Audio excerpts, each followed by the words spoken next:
Olá pessoal, sejam bem-vindos de volta ao canal e hoje eu vou contar uma história que aconteceu em 1984, quando o rock e as drogas tomavam conta da mente perturbada de um jovem de 17 anos que era conhecido por muitos como o Rei do Ácido. Hoje eu vou contar o caso Rick Casso. Já no comecinho do vídeo eu vou pedir para você não se esquecer de deixar um like aqui para mim e também de se inscrever no meu canal, porque me apoia muito aqui na divulgação dos vídeos. Eu tô aí tentando chegar a 15 mil inscritos, então se você tiver algum amigo que gosta desse tipo de tema, de casos criminais e também de mistérios, manda o meu canal lá para ele, para ver se ele gosta, se ele se inscreve aqui também. Eu espero muito que vocês fiquem comigo até o final do vídeo e bora pro caso de hoje.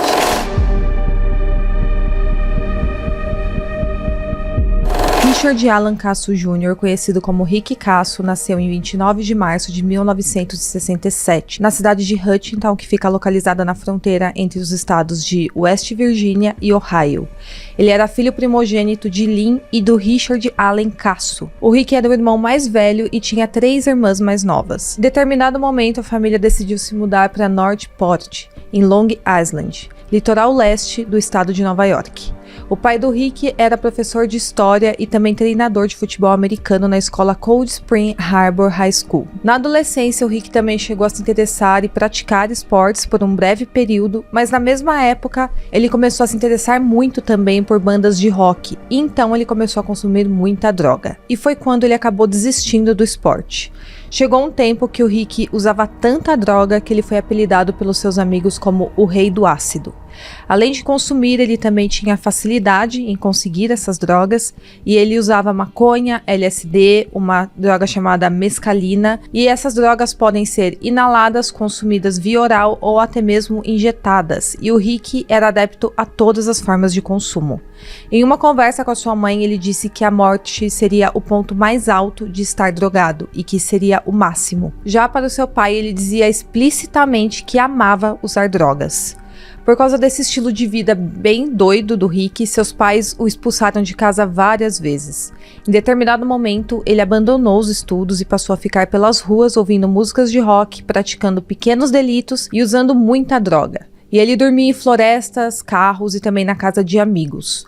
O Rick, aos 17 anos, por volta de 1984, chegou a praticar rituais satânicos na famosa casa de Amityville, no Dia das Bruxas, onde alguns anos antes, em 1974, um jovem de 23 anos chamado Ronald DeFell assassinou com um rifle 6 membros da sua própria família enquanto dormiam, que é o caso lá daquele filme Horror em Amityville. E o Rick participava de cerimônias ocultistas e também de rituais satânicos que aconteciam nesses lugares macabros. Nessa mesma época, o Rick também expressou a amigos o seu interesse em um livro de um satanista americano que escreveu a Bíblia Satânica. Os pais do Rick chegaram a internar ele em um hospital psiquiátrico especializado em reabilitação de drogas e também em atendimento psiquiátrico. E o Rick também chegou a ser preso por mexer em uma cova da era colonial dentro de um cemitério local. E ele fez isso para roubar um crânio e uma mão que seriam usados em um dos seus rituais. Menos de um mês após a sua prisão por esse crime, o Rick contraiu pneumonia, e então ele foi tratado no hospital judaico de Long Island. Durante a sua internação, o Rick fazia piadas com tons de ameaça e ele tinha comportamento muito violento, e ele chegou a falar sobre as suas tentativas de tirar a sua própria vida. E ele também falava com orgulho sobre o seu uso de drogas e os roubos que ele cometia, além das escavações que ele fazia em túmulos. Nessa ocasião, os pais do Rick tentaram convencer os médicos a interná-lo para tratamento psiquiátrico involuntário. Porém, a conclusão dos psiquiatras foi que o Rick exibia comportamento antissocial, mas que não era psicótico nem um perigo para a sociedade. Então, por causa disso, ele foi liberado após se recuperar da pneumonia.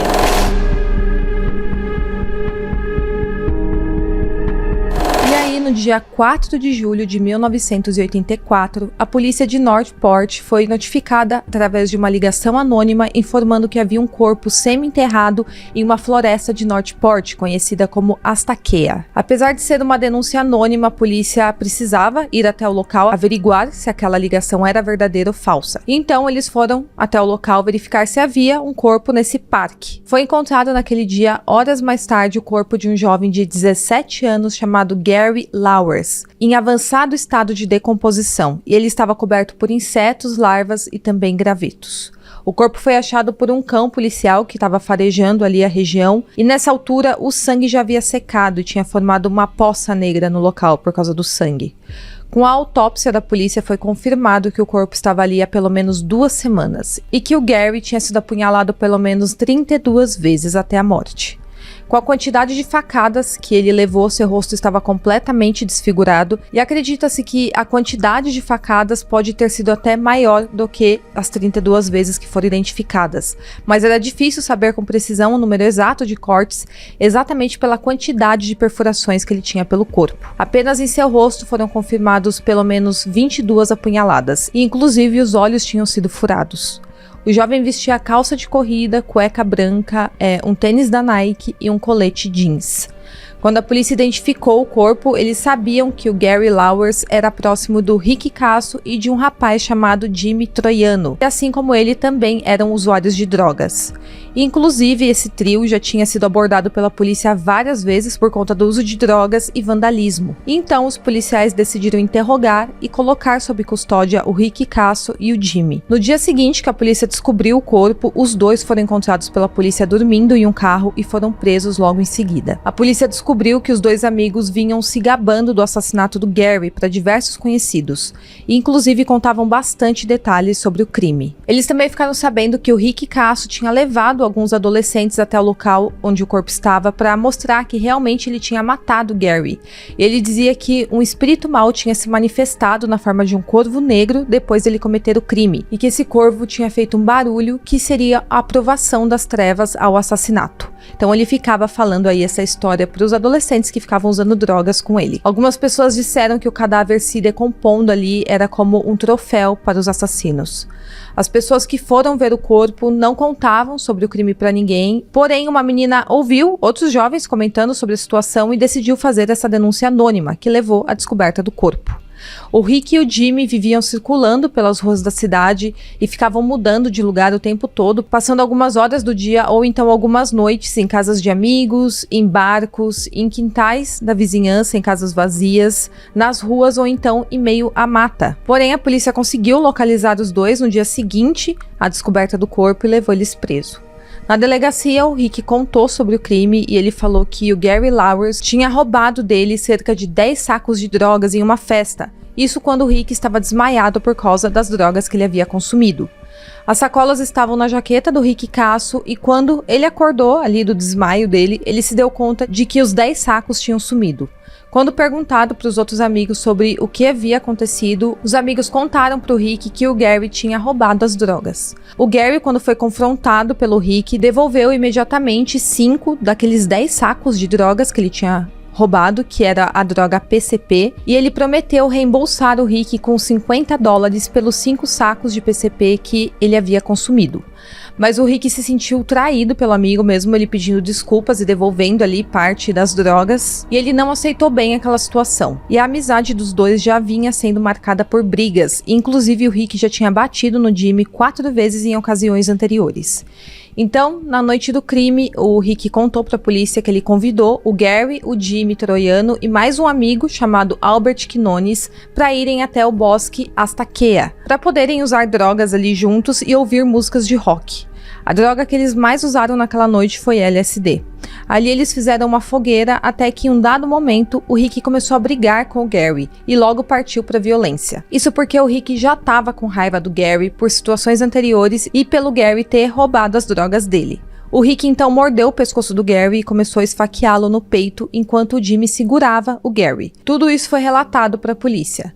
O amigo deles, o Albert, foi questionado também pela polícia e apesar dele ter dito inicialmente que o Jimmy tinha ajudado a segurar o Gary enquanto o Rick o apunhalava, posteriormente ele acabou fazendo um acordo de imunidade com a polícia e mudou seu depoimento inicial.